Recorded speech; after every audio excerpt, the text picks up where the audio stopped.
Good morning everybody, and this is your Dow Jones day trade setup for today. So Friday we sort of closed off inside this range, and we've gapped up and sort of rallied away from this range.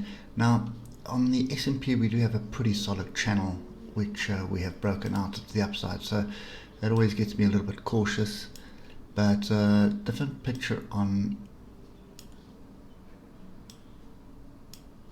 the Dow.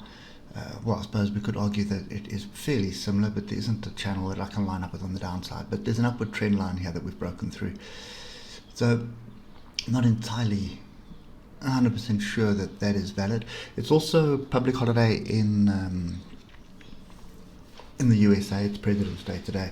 So, markets are going to be very, very thin. It's still Chinese New Year as well. So, I don't think we're going to see much sort of happened today.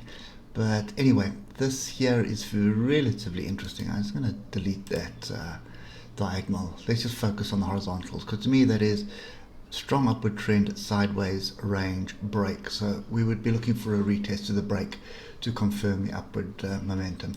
The other thing about this is, if you look at the weekly, we had a big weekly engulfing 2 weeks ago. Then last week it was a bit of a battle, and then going into close on Friday we sort of closed with a green bar. So that is a confirmation of the weekly engulfing. So in my opinion, trend is not finished yet. This is trending to the upside, and that's what we should be looking to do. Look for opportunity to buy. Okay, so where are those opportunities? Obviously the first one is on the break here, 31,550. But these weekly gaps tend to get closed.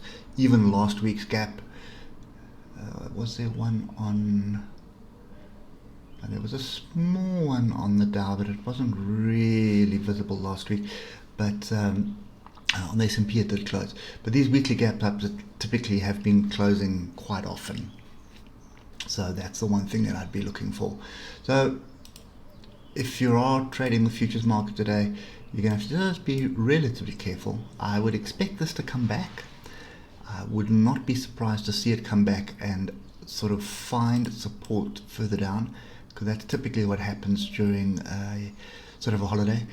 There's a bit more momentum to the downside. There's less liquidity. There's less sort of less contracts being traded, less, which sometimes increases volatility, but also a lot of times what it does is it just brings it back to the opening, and it just sort of hovers here for the rest of the day. So that's kind of what I expect is going to happen, unless there's some major catalyst that's going to happen today that's going to continue this up. But I don't think this is going to continue very much further from where we are now. Now Europe may very well open with a little bit of a gap up and a bit of a rally. We've got some very good bullish price action there as well on the DAX. So that could sort of set the scene for the morning session. But after that, I think it should taper off. Okay, so for me, first one to worry about is going to be 31,550. Don't really like that. I think this area here is a little bit better. So that is 31,473. So 41,473, and then a little bit further down here at that 31,400 area. That's the zone that I'd be waiting for an opportunity to buy into it. And I would probably be prepared to buy and hold as well today. So if it does get back down here later today, is to buy into it with anticipation of a continuation of this move on Tuesday morning. So that's kind of what I'm looking at the moment. Apart from that, it is public holidays, so we're going to have to wait for the proper setup. And the other thing, that you don't be too surprised if it bombs all the way down to the bottom of the range here. That's also a possibility, but that's a buying opportunity again for me. Okay, anyway, so that's it for me on the Dow Jones. Not really going to be looking for trades, but if we do get back into this area and we start getting some decent price action, I'm more than willing to get a small position in and let that ride for sort of overnight. Okay, so yeah, if I do see something, I will let you know on the Telegram channel. So keep an eye out there. But until then, I will catch up with you tomorrow. Enjoy the rest of the day. Cheers for now.